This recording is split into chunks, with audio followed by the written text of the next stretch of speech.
When a teacher ignores a black student and remains silent when students mock him, a piece of paper changes his mind and begins to form a bond with him. Blinded by his own assumptions, a middle school history teacher discovers the breathtaking genius of a quiet black student, a moment that becomes a major turning point for both of them. Together, they explore his black student's talent and prove that the most important life-changing lessons are often taught by a child, not a teacher. If you liked the video and subscribe to the channel, let's move on to our story. Enjoy watching. The fluorescent lights of room 314 hummed with a lethargic, buzzing rhythm, a sound that Mr. Harrison, a man whose face was a roadmap of forgotten promises and a few too many early mornings, had long since learned to ignore. His life as a middle school history teacher was a predictable cycle of dates, names, and the valiant, often futile effort to keep a dozen restless teenagers from dissolving into a collective puddle of adolescent apathy. Today, however, the apathy was aimed squarely at him, and it was punctuated by a small, cruel sound. It began with a barely audible giggle from the back row, followed by a quiet whisper that spread like a ripple in a stagnant pond. Mr. Harrison was halfway through an impassioned, or so he thought, description of the Punic Wars. He had just drawn a particularly vivid battle line on the whiteboard, complete with little stick-figure legionaries. He paused, chalk in hand, and the sound grew louder. A few students were now openly snickering, their phones clutched below the desks, their eyes darting between their screens and his oblivious figure. He squinted, trying to make out the source of the disruption. He saw the usual culprits: Jake, the class clown with a perpetually smirking face, and his entourage of two equally boorish friends. "Something amusing you, Jake?" Mr. Harrison asked, his voice tighter than he intended. "No, Mr. H," Jake said, his face a picture of feigned innocence, though his eyes betrayed the lie. "Just, Hannibal and his elephants. We were just picturing you on one of them." The rest of the class erupted in a fit of laughter. It was the kind of laughter that didn't just mock the joke but the person who was the butt of it. Mr. Harrison's cheeks burned. He wasn't exactly a picture of grace. His clothes were a bit dated, his hair was thinning, and he carried a few extra pounds that had settled in over the years, a testament to too many hurried lunches. The image of him riding a war elephant was, to them, hilarious. He tried to recover, to regain the control he had lost. "Well, perhaps we should all try to picture ourselves as dedicated historians instead of jester knights," he said, the words falling flat. The laughter died down, replaced by a sullen silence, but the damage was done. His authority, so fragile on a good day, had been chipped away. He turned back to the whiteboard, his hand trembling slightly as he tried to erase the stick figures, a task that felt suddenly Herculean. It was in this moment of quiet humiliation that his gaze fell upon Marcus. Marcus was a shadow in the back corner of the room, a boy who seemed to occupy less space than anyone else.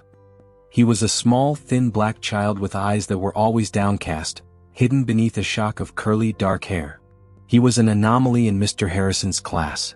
While other students sought attention, Marcus seemed to actively avoid it. He never raised his hand, never spoke unless directly addressed, and his work, while always submitted on time, was meticulously neat but frustratingly brief. The marks he received were consistently average, never great, never terrible. He simply existed. Mr. Harrison, in a moment of bitter self-pity, had come to a certain conclusion about Marcus, one born of years of cynical observation and the lazy assumptions that had calcified in his mind. He saw a boy who didn't care. A boy whose silence he had wrongly interpreted as a lack of engagement, a lack of intelligence. He had, in his most uncharitable moments, even attributed it to a cultural indifference, a racist generalization he would never have voiced aloud but which nonetheless colored his perception. He had mentally filed Marcus away under lost causes, a silent statistic in the endless battle for academic excellence. He had never once challenged him, never once pushed him, never once seen him as anything more than the quiet black kid in the back. As he finished erasing the board, he glanced back at Marcus, expecting to see the same vacant stare he always did. Instead, he saw something else. Marcus's head was still bowed, but his hands were moving, not on a phone but on a small, worn notebook. He was writing furiously, his pencil a blur against the page. Mr. Harrison felt a flicker of surprise. What could he be writing about with such intensity? A poem? A story? It was a moment of pure, unadulterated curiosity, a feeling he hadn't experienced in years. Later that afternoon, as the bell screamed its final liberating shriek and the students poured out of the room, Mr. Harrison found himself drawn to Marcus's desk. It was an impulse, a compulsion he couldn't explain. He saw the notebook lying open, a lone sentinel on the barren desk, left behind in the chaotic rush to freedom. He knew he shouldn't, but he couldn't stop himself. He walked over, his heart thumping in his chest, and peered down at the page. It wasn't a poem. It wasn't a story. It was a dense, intricate diagram. A series of interconnected lines, equations, and what looked like a blueprint for some sort of complex machine. There were annotations in a tiny, precise script, referencing theories Mr. Harrison had only vaguely heard of in college-level physics and engineering. And at the center of it all, a small, elegant sketch of a war elephant, with what looked like an intricate multi-stage pulley system for launching projectiles. The sketch was labeled, "A more efficient method of war elephant siege engine deployment as per Hannibal." Mr. Harrison's breath hitched in his throat. It wasn't a doodle. It was a serious, deeply intelligent analysis of his silly historical anecdote. It was a solution to a problem he hadn't even realized existed, conceived by a mind so far beyond his own understanding that it made the blood rush to his head. The humiliation from earlier melted away, replaced by a single, shattering realization. He had been a fool. The boy he had written off, the boy he had dismissed with a racist and cynical certainty, was a genius. He had been looking at a candle and had failed to see the sun. His past behavior, his lazy assumptions, now felt like a lead weight in his gut. He had been so busy feeling sorry for himself, so convinced of his own mundane mediocrity, that he had overlooked a quiet, unassuming miracle right in front of him. A profound regret, hot and sharp, began to prickle at the back of his eyes. The room, which had seemed so empty moments ago, suddenly felt vast and full of unspoken potential. The hum of the lights was no longer a sound of lethargy, but a thrumming, vibrating echo of a universe he had just been granted a glimpse into. The notebook felt like a hot coal in Mr. Harrison's hands. He stood in the silent, empty classroom, the diagram of the siege engine elephant staring up at him, a monument to his own spectacular failure of perception. The elegance of the design, the sophisticated physics sketched out with such casual confidence, was a slap in the face. It wasn't just that he had underestimated Marcus. He had not seen him at all. His mind, clouded by petty anxieties and the easy trap of stereotype, had been a closed door. Now, with the truth laid bare on this page, the door had been blown off its hinges, and the cold draft of regret rushed in, chilling him to the bone. He pictured the past few months. Marcus, a silent, unassuming figure in the back, while Mr. Harrison prattled on about ancient history, never once considering the brilliant mind that was listening, analyzing, and extrapolating concepts far beyond the scope of his curriculum. He remembered his own dismissive thoughts, the lazy assumptions about a quiet black student, the internal narrative he had constructed to explain Marcus's silence. A narrative of disinterest, not introspection. The shame was a physical weight, a tightening in his chest. He wasn't just a bad teacher, he was a lazy human being. He had let his own biases, however unconscious, blind him to a truth that was screaming to be heard. He closed the notebook gently as if handling something sacred and placed it in his briefcase. He couldn't just leave it. He had to give it back to Marcus, but he knew he couldn't just hand it over and pretend nothing had happened. He had to acknowledge his own blindness, to apologize, not with words of grandiloquence, but with an honest confession. The thought made him sweat. He was a teacher, an authority figure. He was supposed to have all the answers, to be the one who enlightened, not the one who had to admit his own ignorance.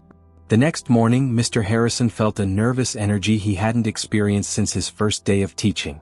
He watched the students file in, his gaze scanning for Marcus. The boy arrived as always with a quiet dignity, his head bowed slightly, a backpack slung over one shoulder. He went straight to his desk, sat down, and without even a glance around the room began to pull out his materials. He seemed to shrink into himself, a master of being invisible. Mr. Harrison knew that if he didn't act now, if he let the moment slip by, it might be lost forever. After the first bell rang and the class settled into their routine, Mr. Harrison walked to the back of the room, his heart pounding. He approached Marcus's desk and placed his briefcase on the floor. Marcus looked up, his dark eyes wide with a flicker of surprise, a rare flash of emotion on his composed face. "Marcus," Mr. Harrison began, his voice softer than he had intended. "You left your notebook here yesterday." He pulled the worn book from his briefcase and held it out. Marcus took it, his fingers brushing against Mr. Harrison's. "Thank you," he said, his voice a low, hesitant murmur. He started to put it away, his eyes already drifting back to the desk. "Wait," Mr. Harrison said, a little more urgently. Marcus looked up again, his expression now one of guarded curiosity. Mr. Harrison took a deep breath. I looked at it. The words tumbled out, a confession he hadn't fully prepared for. The diagram. The siege engine. Marcus's face, usually a blank slate, registered a flash of alarm, then a swift return to impassivity. He clutched the notebook tighter. "It was brilliant, Marcus," Mr. Harrison continued, the word feeling inadequate. "I've never seen anything like it. The level of detail, the engineering, it's far beyond anything I could ever teach." He paused, searching for the right words, for the truth that needed to be spoken. "And I'm sorry. For not seeing it before. For not seeing you." He looked directly into Marcus's eyes, trying to convey the depth of his regret. "I've made a lot of assumptions. Lazy assumptions. And they were wrong." The silence that followed was immense. The buzzing of the lights seemed to amplify the unspoken words hanging in the air. Marcus didn't say anything for a long moment. He just looked at Mr. Harrison, his expression unreadable. Mr. Harrison felt his palms getting slick. He had laid himself bare, and now he was waiting for the judgment of a 14-year-old boy. Finally Marcus spoke. "It's okay, Mr. Harrison," he said quietly. There was no resentment in his voice, no anger, just a weary acceptance. "Most people don't." Those 4 words hit Mr. Harrison harder than any rebuke. Most people don't. It was a quiet indictment, a glimpse into a life of being overlooked, of being unseen. It was a truth that Marcus had learned to live with, a burden he carried with a stoicism that was both heartbreaking and awe-inspiring. "Well," Mr. Harrison said, his voice thick with emotion, "I want to be different. I want to see. And I want to learn. I want you to show me." He gestured vaguely to the notebook. "Will you? Will you teach me?" A tiny flicker of a smile, almost imperceptible, touched the corners of Marcus's mouth. His eyes, for the first time, held a spark of light. It was a shy, cautious, but undeniable acknowledgement of a shared secret, a shared understanding. He nodded once slowly. The simple gesture felt like a handshake, a silent pact forged in the quiet sincerity of a classroom. The student had just agreed to become the teacher, and the teacher had finally, truly begun to learn. The classroom, once a place of mundane routine and quiet personal shame for Mr. Harrison, was transformed. The buzzing lights, which had once felt so oppressive, now hummed with a different energy, a low thrum of potential. Every afternoon, after the final bell had released the other students into the cacophony of the hallways, Mr. Harrison and Marcus would meet. It was a clandestine partnership, a silent understanding forged in the wreckage of a teacher's pride and the patient endurance of a student's genius. For the first few weeks, their sessions were tentative. Mr. Harrison, still reeling from the shock of his revelation, felt clumsy and a little foolish. He would set out a couple of old history books, an engineering textbook he'd borrowed from the library, and a large pad of paper. Marcus would arrive, still with his quiet demeanor, but there was a new lightness to his step, a subtle shift in the way he held himself. He no longer seemed to be shrinking into the background, but rather taking up the space he deserved. Mr. Harrison's initial plan was to have Marcus explain his ideas, but he quickly realized the boy was not a lecturer. He was a creator. The best way to engage him was to give him a problem. One afternoon, Mr. Harrison, pulling on a thread from their history lessons, asked, "Marcus, how do you think the Romans could have improved the efficiency of their aqueducts? The system was brilliant, but there must have been a way to get more water, faster, without losing pressure." Marcus didn't answer with words. He took the pen and with a swift, fluid motion began to sketch. Lines, curves, and angles appeared on the paper, a complex network of valves and gravity-fed pumps that Mr. Harrison, with his liberal arts education, could barely follow. Marcus would occasionally point to a section, his finger tracing a line. "The Venturi effect," he'd murmur, or "a pressure differential would increase the flow rate here." He spoke in the language of physics, a dialect Mr. Harrison was only just beginning to learn. Their work became more ambitious. They moved beyond the theoretical and into the tangible. With Mr. Harrison's meager supply budget, they acquired PVC pipes, small pumps and an assortment of hoses. The back corner of the classroom became a makeshift laboratory, a chaotic sprawl of tubes and connections. They built a miniature aqueduct system, Marcus explaining his designs as they went, and Mr. Harrison, his mind a whirlwind of awe and new information, played the role of the apprentice. He would cut the pipes, glue the joints, and hold the flashlight as Marcus meticulously adjusted a small valve. The joy of it was pure and exhilarating. For the first time in years, Mr. Harrison felt a purpose that transcended the simple act of teaching. He was facilitating, not dictating. During these afternoons, Mr. Harrison would often find himself watching Marcus, a deep sense of regret washing over him. He would see the boy's brow furrowed in concentration, the intensity in his eyes as he solved a problem, and he would remember his earlier lazy judgments.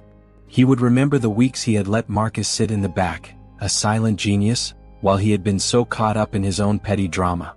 The regret was a constant companion, but it was no longer a weight. It was a fuel.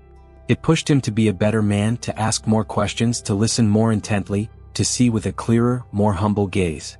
One day, as they were testing a particularly elaborate system of water filtration, Mr. Harrison finally voiced a thought that had been nagging at him for weeks. "Marcus," he said, watching a clear stream of water emerge from a series of charcoal and sand filters, "this is incredible. You have a gift. A real, undeniable gift." Marcus shrugged, his eyes still on the flowing water. "It's just figuring things out." "It's more than that," Mr. Harrison insisted. "It's brilliant. The world needs to see this. We can't keep this our little secret." Marcus looked up, and for the first time Mr. Harrison saw a flicker of the old fear in his eyes. "What do you mean?" "I mean we need to show someone," Mr. Harrison said, his voice full of a new resolve.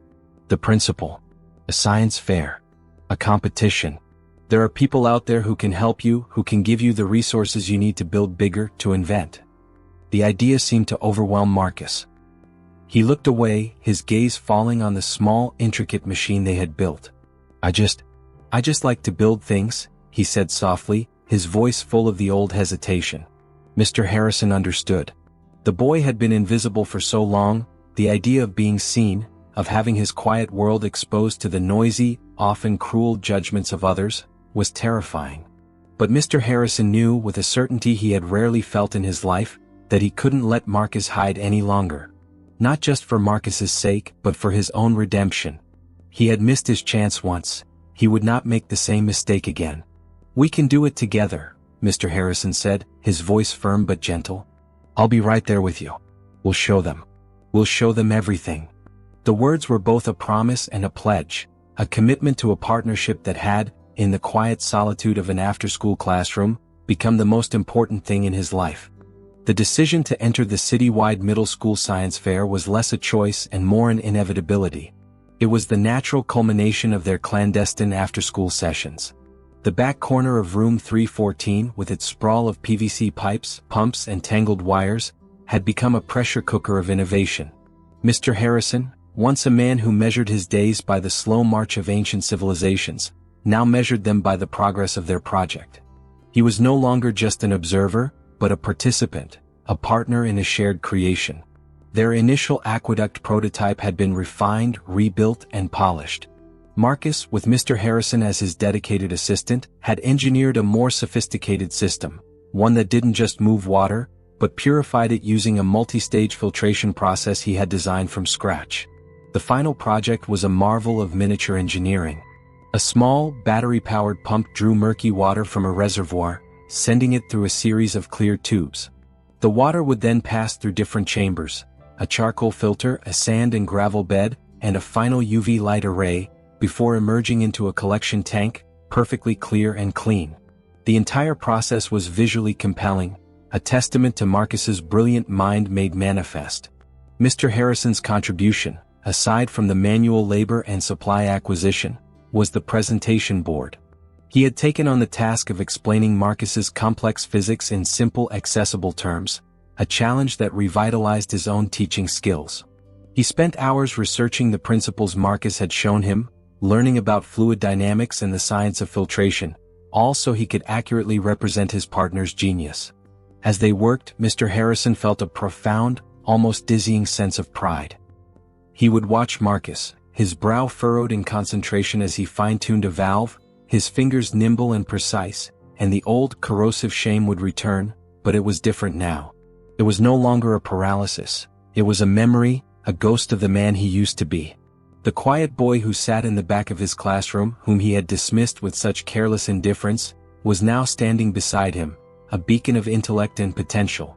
The shame fueled a fierce protective instinct. He would not let anyone miss what he had so nearly missed. He was now Marcus's champion, his advocate, and his most dedicated student. The day of the science fair arrived with the full force of 100 nervous children and their equally nervous parents. The gymnasium of a rival school was a chaotic symphony of buzzing lights, chattering voices, and the low whir of science projects. Mr. Harrison and Marcus arrived early, carefully carrying their creation. They set up their display on a long table, the centerpiece of which was the aqueduct, its clear pipes and clean lines a stark contrast to the colorful, chaotic projects around them. The presentation board, with its neat diagrams and clear explanations, stood proudly behind it. Marcus, for the first time in Mr. Harrison's memory, seemed to be holding his head a little higher. He was no longer trying to be invisible, he was ready to be seen.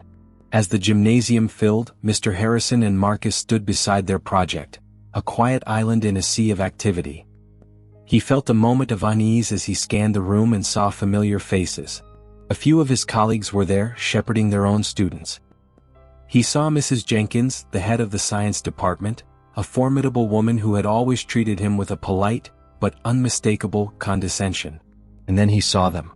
Jake and his two friends, dressed in matching polo shirts, stood proudly beside their project, a volcano made of baking soda and vinegar.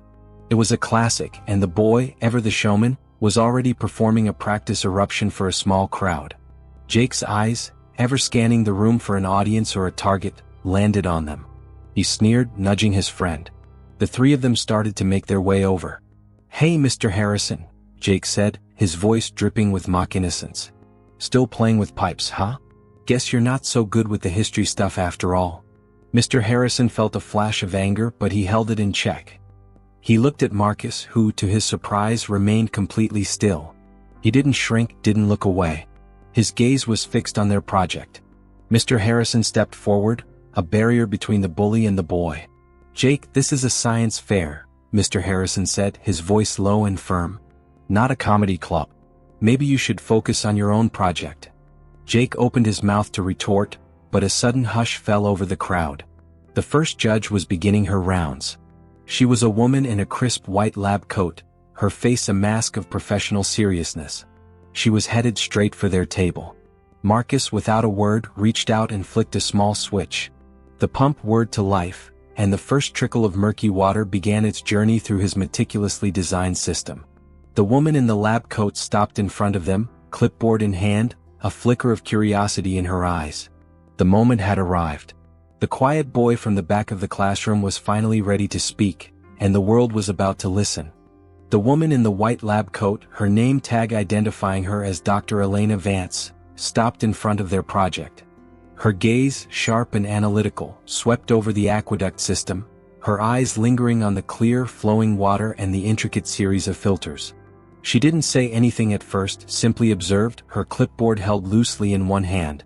The silence was absolute, broken only by the gentle whir of the pump and the distant murmur of the crowd. Mr. Harrison felt a bead of sweat trickle down his back. This was it. The moment of truth. Dr. Vance finally looked up, her eyes settling on Marcus. "This is a water filtration system," she stated, her voice crisp and no nonsense. It wasn't a question. "What is the flow rate?" Marcus, who had been standing with a tense, rigid stillness, seemed to transform. His posture straightened almost imperceptibly, and his eyes, which had been cast down, rose to meet hers. It was as if the technical question had unlocked a different part of his brain, a part that had been waiting for this exact moment. "The initial pump rate is 3.5 liters per minute, Marcus said, his voice quiet but clear. "But due to the pressure differential created by the Venturi valve in the second stage, we've achieved a constant output flow rate of 3.2 liters per minute, with a negligible pressure drop." Mr. Harrison, who had spent weeks learning the principles, still had to translate the term Venturi valve in his head. Dr. Vance, however, simply nodded, her eyebrows raising slightly. And the purification process? It's a 3-stage system, Marcus explained, pointing to the different sections of the model. The first stage is a coarse charcoal filter for larger impurities. The second is a multi-layered sand and gravel bed, which removes smaller particulate matter. The final stage is a UVC light array that kills any remaining microorganisms. We've tested the output with a simple turbidity meter, and it consistently shows a reading below 5 NTU. Dr. Vance's face was a study in professional curiosity, but Mr. Harrison could see a flicker of genuine surprise in her eyes. The questions grew more complex, more detailed. She wasn't just checking for understanding, she was probing for the depth of Marcus's knowledge. "How did you calibrate the UVC array to the flow rate?" she asked. "A longer exposure time would be more effective, but it would reduce the flow. How did you balance that?" Marcus launched into an explanation of a complex timing and sensor system he had designed, a solution that involved a simple photodiode and a microcontroller. He spoke with the confidence of a seasoned engineer, his hands gesturing to the different parts of the project, his voice steady and articulate. Mr. Harrison watched in awe. This was not the silent boy he had known for months. This was a professor, a creator, a genuine intellect. From the corner of his eye, Mr. Harrison saw Jake and his friends. Their cocky grins had been replaced by a look of bewildered silence. The baking soda volcano stood forgotten, a monument to a simpler, less impressive kind of science. They were just kids watching a real genius at work, and the reality of the situation was finally sinking in. Dr. Vance listened intently, nodding along with Marcus's explanation. When he finished, she didn't immediately move on. She looked at the boy, a new look of respect on her face. "You mentioned the Venturi effect," she said, her voice now a bit softer. "That's something most undergrad engineering students struggle with. How did you come across that concept?" Marcus shrugged, the boyish shyness returning for a brief moment. "I was reading about fluid dynamics," he said simply. "I found a paper on it." Dr. Vance smiled, a genuine, warm smile that transformed her stern face. "Well, Marcus," she said, "you've done some truly remarkable work here. Absolutely remarkable." She made a few more notes on her clipboard and, with a final appreciative glance at the aqueduct, moved on to the next project. Mr. Harrison felt a wave of relief so powerful it almost buckled his knees. The rest of the judging was a blur. They stood by their project, answering a few more questions, but the main event was over. Later that afternoon, as the awards ceremony began, the atmosphere in the gymnasium was a mixture of nervous anticipation and celebratory chatter. The third and second place winners were announced, followed by polite applause. "And now," the announcer boomed, "for the first place prize in the citywide middle school science fair.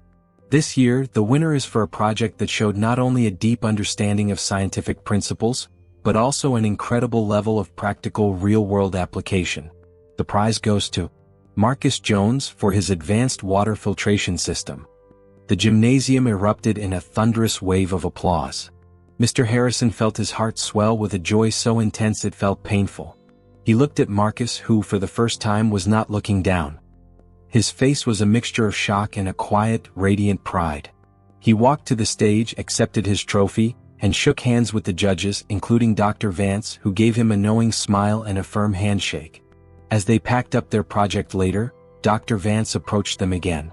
She handed Marcus a card. "I'm a professor of engineering at the university," she said, her voice low and serious. "The things you're doing are years ahead of your time. Call me. We have programs for exceptional students. I'd like to help you." Marcus took the card, his fingers trembling slightly. He looked at the card, then at Mr. Harrison, his eyes full of a dawning, silent gratitude. Mr. Harrison, in that moment, realized that the journey was far from over. His role as Marcus's guide had just begun, and the shame of his past was now a distant echo, replaced by the profound, life-altering triumph of seeing someone truly seen. The card from Dr. Vance felt like a key, a passport to a world Mr. Harrison had only ever glimpsed from a distance. It was the color of fresh parchment, and the embossed university logo gleamed under the gymnasium lights. As they walked out, carefully carrying their dismantled project, the air felt different. It was no longer just the crisp fall evening. It was an evening charged with a future so bright it was almost blinding. Marcus, clutching the card in his hand, seemed to grow an inch taller with every step. The quiet boy was gone, replaced by a young man who had just taken his first momentous step into the world.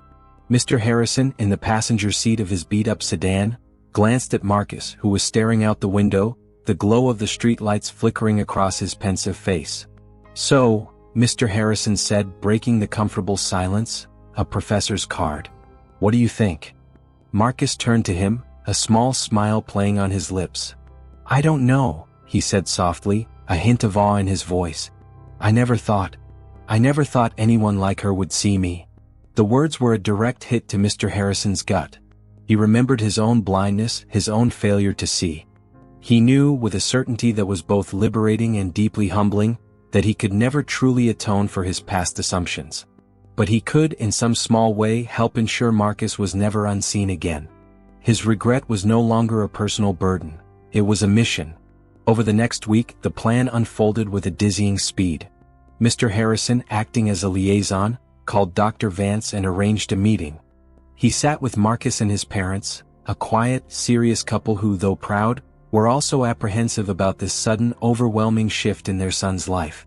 Mr. Harrison, drawing on his newly acquired confidence, spoke passionately about Marcus's genius, the Aqueduct project, and Dr. Vance's offer.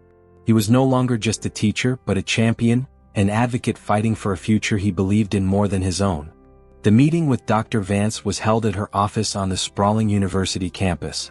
Mr. Harrison, acting as Marcus's chaperone, felt like a small-town coach bringing his star player to the big leagues. Dr. Vance, now out of her lab coat and in a casual sweater, was even more impressive in her natural habitat. The walls of her office were lined with books and a whiteboard covered in a beautiful, chaotic tapestry of equations. She greeted them with a warm, genuine smile. "Marcus," she said, leaning forward in her chair, "I've been thinking about your project. The UV sterilization part was particularly impressive. To integrate that into a flow-based system with such accuracy, that's not something you just stumble upon. You have an innate understanding of systems engineering." Marcus, still a little intimidated by the grandeur of the office and the authority of the woman, just nodded shyly. Mr. Harrison stepped in. "He's been building things since he was a kid," he said proudly. "He's a natural." Dr. Vance smiled. "I can see that. Which is why I want to propose a special program for you. Some mentorship, really. You come here once a week after your school day and work with me and my team. We have a fully equipped lab, resources you can't get in a high school classroom, and a team of graduate students who would be thrilled to work with a mind as sharp as yours." Marcus's eyes lit up. This wasn't just an offer, it was an invitation into a world of possibility. Mr. Harrison watched the quiet boy in front of him slowly, surely, start to believe in his own potential. The conversation continued, filled with talk of circuits, advanced materials, and the endless questions that Marcus had been asking himself in the back of a middle school classroom. Dr. Vance spoke of a future where Marcus could be a part of groundbreaking research, where his ideas could be realized on a scale he had never imagined. As they walked back through the campus, the sun setting and casting long shadows across the manicured lawns, Marcus was a different person. He was animated, talking excitedly about the different machines he had seen in the lab, the possibilities of building a more efficient solar panel, the idea of designing a new kind of battery. He was no longer just a boy with a notebook. He was a burgeoning innovator, his mind racing with the promise of what was to come. Mr. Harrison simply listened, his heart full. He had found his purpose in another's potential. The journey was far from over, but the first steps had been taken. Marcus was on a path that would lead him far beyond the walls of room 314, and Mr. Harrison, the middle school history teacher who had almost missed it all, was proud to be his guide. The regret still lingered, a phantom ache of the past, but it was now a powerful motivator, a testament to the fact that it's never too late to open your eyes and truly see. The once stagnant hum of the fluorescent lights in his classroom now felt like a distant memory, replaced by the vibrant thrum of a university, a symphony of 1,000 possibilities. The professor's apprentice was finally beginning his apprenticeship, and his teacher was learning more than he had ever taught. The university lab was a world away from the dusty, chaotic corner of room 314. The air smelled of ozone and clean plastic, not chalk dust and old paper. Sleek, polished countertops were lined with sophisticated equipment Mr. Harrison could only guess the function of. Whiteboards, much larger than his own, were filled with a bewildering array of equations, diagrams, and code. This was Dr. Vance's domain, a hallowed ground of pure inquiry and limitless potential. Mr. Harrison felt a familiar surge of pride and a gentle, humbling sense of inadequacy. He was an observer here, a silent guardian for the young mind he had been entrusted with. Marcus, however, took to the lab like a fish to water. His initial shyness was still present, a quiet reserve that made him seem even younger than his 14 years. But when he was in the presence of the equipment, surrounded by the hum of technology and the intellectual energy of the graduate students, he was transformed. He was no longer the boy who tried to disappear. He was a scientist, a natural part of this ecosystem. Dr. Vance, with a quiet genius for pedagogy, didn't simply overwhelm him with complex tasks. She started him on a project that built directly on his strengths.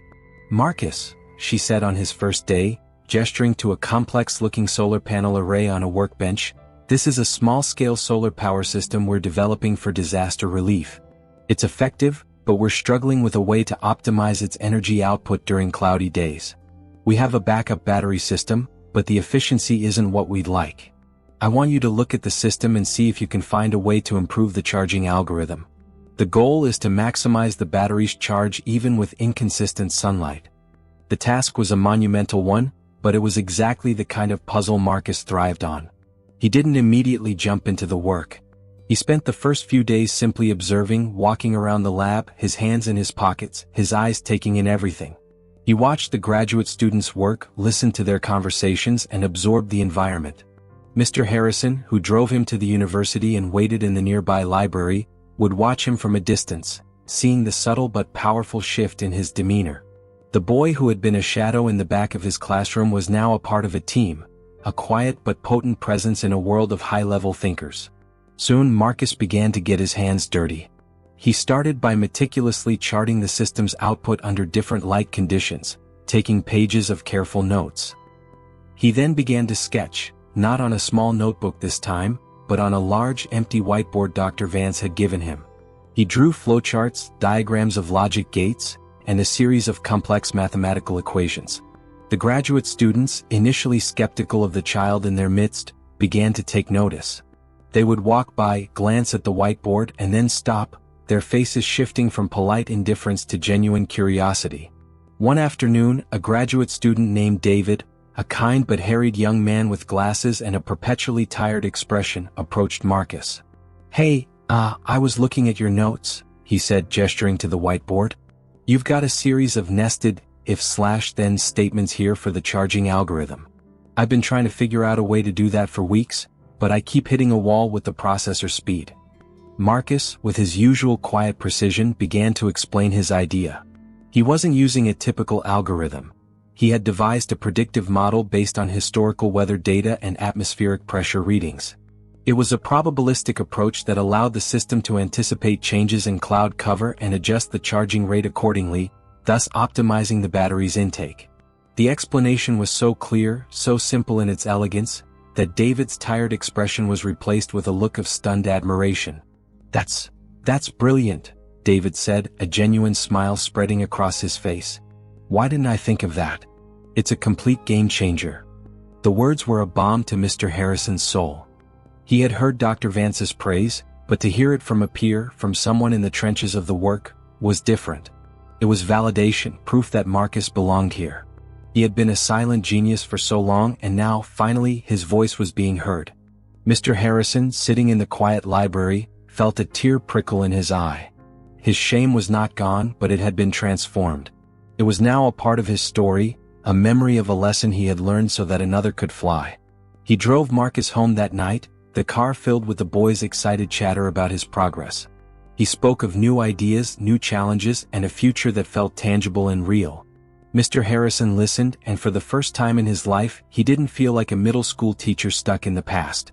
He felt like a part of something new, a part of a future being built in the silent, unassuming mind of a young man who had finally been given a chance to shine. The decades had been kind to Mr. Harrison, or perhaps he had simply learned to be kinder to himself. The thinning hair had given way to a distinguished silver, the extra pounds had been replaced by the lean frame of a man who still walked with a purpose, and the roadmap of forgotten promises on his face now contained lines of hard-earned wisdom. He sat in the front row of the university auditorium, the familiar low hum of the fluorescent lights now a gentle, nostalgic symphony. He was no longer a teacher but a retired man, a spectator in a world he had, in a small but significant way, helped to shape. On the stage stood Marcus. He was a young man now, barely 30, but he carried himself with an effortless authority that belied his age. The quiet boy who had once shrunk into the back of a middle school classroom was a shadow of the past. This man, this professor, stood tall, his voice resonating with a clear, confident passion. He was delivering his inaugural lecture as the university's youngest tenured professor of engineering. His subject? The applications of predictive algorithms in sustainable resource management, a concept that had grown from a diagram of a siege engine elephant and a water filtration system. As Marcus spoke, his hands gesturing with the same elegant precision he had once used to sketch on a worn notebook, Mr. Harrison's mind drifted back. He saw the timeline of their shared journey, a cinematic montage playing out behind his eyes. He remembered the sting of humiliation from Jake's cruel joke, a moment of personal embarrassment that had, in a strange and beautiful twist of fate, led him to the quiet genius in the back row. He recalled the shocking clarity of seeing that first diagram, the profound, gut-wrenching regret of his past assumptions, the racist generalizations he had silently harbored. That regret was not a ghost that haunted him, but a foundation he had built his new life upon, a constant reminder of the man he never wanted to be again. He saw their clandestine after-school sessions, the chaotic sprawl of pipes and wires that had been their lab. He remembered the feeling of awe as he watched Marcus solve problems he couldn't even articulate, the joy of being an apprentice to a student who had, in every conceivable way, become his teacher. He recalled the science fair, the tension in the gymnasium, the moment Dr. Vance had locked eyes with Marcus and truly finally seen him. That day was no longer just a memory of Marcus's triumph. It was the memory of his own redemption. It was the day he had chosen to see, to listen, and to champion. The journey had not been without its challenges. There had been long nights of tutoring, not in history, but in the social nuances of navigating a new world. Mr. Harrison had been there, a silent anchor, a steadfast presence in the bewildering halls of academia. He had helped Marcus with college applications, sat in on parent-teacher conferences, and watched with a swelling heart as the boy he had once so wrongly dismissed excelled far beyond anyone's expectations. He had been a teacher who had learned a truth more profound than any he had ever taught, that genius is not loud or flashy, and that true wisdom lies in the ability to recognize it in its most unassuming form. He glanced around the auditorium. Students, faculty, and fellow professors listened to Marcus with rapt attention. Marcus was no longer a quiet prodigy. He was a leader, an innovator, a voice of his generation. Mr. Harrison caught his eye from the front row. Marcus paused in his lecture, and for a brief, perfect moment, their gazes met. A small, knowing smile touched Marcus's lips. It was a silent conversation, a culmination of all the years, all the moments, all the shared secrets and unspoken understandings. It was a thank you, an acknowledgement, a beautiful, wordless testament to the two of them. Mr. Harrison's life had been forever changed by a single, quiet boy in the back of a classroom. The man who had entered that classroom with a cynical heart and a mind full of lazy assumptions had left it a better human being. The story, he knew, was not just about Marcus's success. It was about his own failure, his subsequent regret, and the profound, life-altering triumph of finding a purpose he never knew he needed. The professor's apprentice had become the professor, and his first teacher, the man who had almost missed it all, was finally able to rest, his soul at peace, his heart full of a pride that transcended time, age, and circumstance. Thank you for listening. Don't forget to subscribe to the channel and like the video.